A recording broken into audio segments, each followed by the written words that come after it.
இன்றைக்கி காலையில் அம்மா 4 மணிக்கெலாம் எழுந்திரிச்சு எங்கேயோ கோயில் போகணுன்னு சொல்லி அவசரமாக செய்ய ஆரம்பிச்சிட்டாங்க. ஒரு பக்கம் பார்த்திங்கன்னா உளுந்த வடை அழகாக ரெடி ஆகிட்டு இருந்தது. போன எண்ணெய் நீ போடுறி அப்படின்னு சொல்லி கொடுத்துட்டு போயிட்டாங்க. இன்னொரு பக்கம் குக்கரில் என்னமோ இருந்தது. நமக்கு அதெல்லாம் தேவையில்லை, நமக்கு கொடுத்த வேலை இதுதான், இதை ஒழுங்காக பண்ணுவோன்னு சொல்லி நல்லா மொறுன்னு அழகாக வடையை ரெடி பண்ணி எடுத்துட்டேன். குக்கரில் இருந்ததில் வந்துட்டு அம்மா கொஞ்சமாக எடுத்து வச்சுட்டு அதில் சர்க்கரையும் ஏலக்காயும் துருவி, இன்னொரு பக்கம் கொஞ்சமாக நாட்டு மாட்டு பாலில் செஞ்ச நெய் எடுத்துக்கிட்டாங்க. பார்க்குறதுக்கே செம்ம பியூட்டிஃபுல்லாக இருக்குல்ல. இப்போ அதில் கொஞ்சமாக கிஷ்மிஸ் முந்திரி ஆட் பண்ணிக்கிட்டாங்க. அந்த சவுண்டே கேட்குறதுக்கு ரொம்ப நல்லா இருக்குல்ல.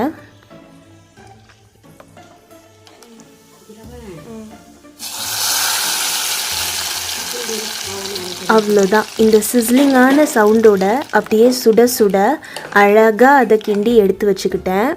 இன்னொரு பக்கம் இதையே பாதியாக பிரித்து இன்னொரு பக்கம் ஒயிட் ரைஸ் எடுத்து வச்சுருந்தாங்க.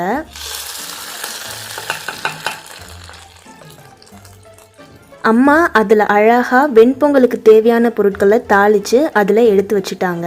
இப்போ நான் ஒரு குட்டி கிண்ணத்தில் சாமிக்கு படைக்கிறதுக்காக ரெண்டே தனித்தனியாக பிரித்து எடுத்து வச்சுட்டு நாங்கள் கோயிலுக்கு போகிறோம். இன்றைக்கி மதுரையில் இருக்கக்கூடிய ஃபேமஸான கூடலூர் பெருமாள் கோயிலுக்கு தான் இன்றைக்கி போகிறோம். அதுக்காக பொங்கலையும் வடையையும் அழகாக பேக் பண்ணி எடுத்துட்டேன். எல்லாத்தையும் நல்லா பேக் பண்ணி எடுத்துகிட்டு மறந்துட்டு போயிடக்கூடாது அப்படின்னு சொல்லிட்டு டைனிங் டேபிளில் செட் பண்ணி வச்சுட்டேன். இந்த பக்கம் என்னம்மா எலுமிச்சம்பழத்தை புழிஞ்சு வச்சுருக்கே அப்படின்னா, ரொம்ப சம்மர் டைமாக இருக்குதா, ஏதாவது ஜூஸ் குடித்தா நல்லாயிருக்கும்னு எலுமிச்சம்பழம் ஜூஸ் வீட்டிலே ரெடி பண்ணி எடுத்துட்டேன். உள்ள சர்க்கரையெல்லாம் இந்த மாதிரி மெத்தடில் தான் ஆட் பண்ணேன். எல்லாத்தையும் எடுத்து வச்சுட்டு கொஞ்சம் நேரம் ஃப்ரிட்ஜுக்குள்ளே வச்சுட்டேன். இப்போது அழகாக சாமி ரூமை ரெடி பண்ணிவிட்டு அம்மா பூஜையெல்லாம் செஞ்சிட்டு இருந்தாங்க. ரொம்ப அவசரமாக கிளம்புனோம். ஃபேஸ் ரிவீல் பண்ணுங்க அக்கான்னு நிறைய பேர் என்கிட்ட கேட்டிங்க. ஆல்மோஸ்ட் இது ஒரு ஃபேஸ் ரிவீல் தான் அப்படின்னு வச்சுக்கோங்க. நானும் இந்த மாதிரி அழகாக கிளம்பிட்டு மதுரைக்குள்ளே என்ட்ரு ஆகிட்டோம். ரொம்ப பிஸியான தேனி கூட்டம் மாதிரி இருக்கக்கூடிய ஸ்ட்ரீட்ஸ், அவ்வளோ பிஸியாக. இந்த டைம் பார்த்திங்கன்னா 6:30 தான். 6:30க்கு எவ்வளோ பிஸியாக இருக்குது பாருங்கள். நான் அம்மா கையை பிடிச்சிக்கிட்டு அவங்க ஸ்பீடுக்கு ஏற்ற மாதிரி வேகமாக நடந்து போயிட்டேன். போகிற வழியில் துளசி மாலையை அருகம்புலையை வர கீழே போட்டுட்டு அம்மாட்ட திட்டு வாங்கினேன். என்ன ஒரு டிராஃபிக்கு, நம்மளாலாம் லைனில் நிற்க முடியுமாம்மா? இப்போது நான் சொன்ன மாதிரியே கோயிலில் சரியான கூட்டம் இருந்தது. அதனால் அதை மட்டும் வீடியோ எடுக்க முடியல. அம்மன் சந்நிதியிலே எவ்வளோ பெரிய லைன் நிற்குது பாருங்கள். அப்படியே அழகாக கோபுர தரிசனமும் பண்ணிவிட்டு அங்கே லட்டு கொடுத்தாங்க. அதையும் சாப்பிட்டுட்டு நாங்கள் செஞ்சு எடுத்துகிட்டு போன பொங்கலையும் சாப்பிட்டுட்டு இருந்தோம். எங்கே போனாலும் டீ போட்டு ஃப்ளாஸ்கில் எடுத்துகிட்டு போகிறது என்னோட மிகப்பெரிய பழக்கம். அவ்வளோ அவசரத்துலேயும் கரெக்டாக டீ போட்டு எடுத்துகிட்டு போயிட்டேன்.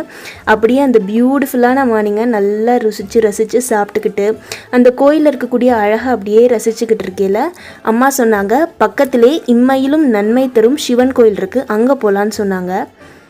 போகிற வழியில் இந்த குட்டி குட்டி சிலைகள்லாம் இருந்தது. இதனால தான் மதுரையை சிட்டி ஆஃப் ஹோலினஸ் அப்படின்னு சொல்கிறாங்க. எங்கே போனாலும் தெய்வ கடாட்சம் நிறைஞ்சு இருக்கும். அழகாக எங்களோட கோவில் ட்ரிப்பை முடிச்சுக்கிட்டு வீட்டுக்கு வந்ததும் காலையில் வச்சுருந்த வெண்பொங்கல் இருந்தது. கொஞ்சம் கட்டியாயிடுச்சு. பட் அம்மா அன்பாக சமைச்சு கொடுத்த இட்லி சாம்பாரையும் மதுரை ஸ்டைலில் பட்டை மிளகா போட்டு செஞ்ச தேங்காய் சட்னியையும் ஊற்றி சாப்பிடல. அந்த காஞ்சி போன பொங்கல் கூட ரொம்ப டேஸ்ட்டாக இருந்தது. 2 வடையோட இந்த விலாகை முடிக்கிறதுக்கு முன்னாடி 2 குட்டி அனௌன்ஸ்மெண்ட் இருக்குது. அதுக்கு முன்னாடி இந்த விலாக் பிடிச்சிருந்தா லைக் பண்ணிவிட்டு சேனலை சப்ஸ்கிரைப் பண்ணிடுங்க. நேற்று நான் யூடியூப் ஷார்ட்ஸில் போய் பார்த்தீங்க அப்படின்னா இந்த யம்மியான மில்க் ஷேக் போட்டிருந்தேன். அம்மா குடிச்சு பார்த்துட்டு அவங்க குடித்த மில்க் ஷேக்ஸ்லேயே இது ஒன் ஆஃப் த பெஸ்ட்னு சொன்னாங்க.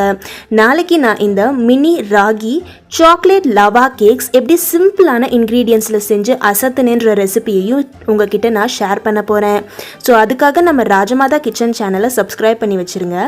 அது மட்டும் இல்லை, நம்ம ஏபிசி ஜூஸ் அப்படி இப்படின்னு எக்கச்சக்க ரெசிபிஸ் ஷார்ட்ஸ் பேஜில் இருக்குது, செக் பண்ணி பாருங்கள். இன்றைக்கி விலாகோட ஒரு குட்டி டாட்டா பை பாய்.